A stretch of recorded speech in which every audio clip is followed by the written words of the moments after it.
The villagers called her Aunt Eldrina, but never to her face. She lived in Blackwood Cottage, a ramshackle house twisted by ancient ivy on the edge of the whispering forest. Eldrina was ancient, her face a map of deep wrinkles, and her eyes held a spark that seemed to know secrets before they were even whispered. She wasn't just old, she was spooky, and everyone knew she possessed things that held strange powers.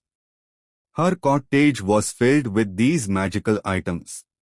On a dusty shelf sat a shimmering, obsidian orb, a scrying stone that didn't just show the future, but occasionally whispered warnings in a voice like dry leaves.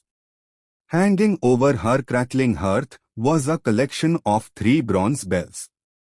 When rung in a specific sequence, they could lull the most ferocious beast into a gentle sleep, or, it was rumored, summon a harmless fog dense enough to hide an entire village. Eldrina herself was never seen without her favorite item, a staff made of twisted, dark oak topped with a piece of pale, petrified wood. It didn't just help her walk. If she tapped it 3 times on the ground, a small protective wall of thorny vines would erupt instantly, keeping unwanted visitors at bay. One night, a young farmer named Thomas, lost and terrified after his lamp went out, stumbled upon her cottage. He trembled, but seeing no other choice, he knocked. Eldrina opened the door, her glowing eyes fixing on him. "You are lost, young one," her voice rasped, like silk tearing. "Come in, but do not touch what is not yours." Thomas sat by the fire, shivering, trying not to look at the bewitched items that cluttered the room. He accidentally knocked over a tiny, silver flask. Eldrina merely smiled, a slow, unnerving smile that didn't reach her eyes.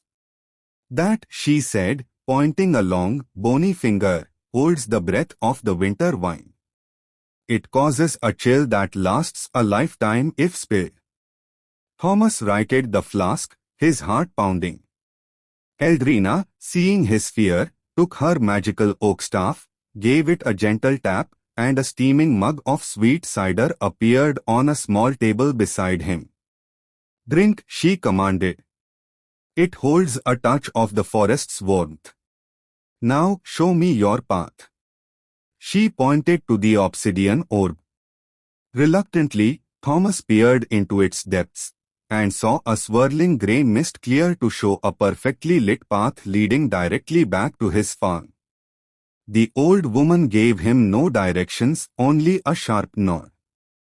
As Thomas fled the cottage, he didn't look back, but he could hear the faint, high-pitched clang of the 3 bronze bells ringing out behind him, perhaps putting the forest beasts to sleep, or perhaps, simply, wishing him a spooky good night.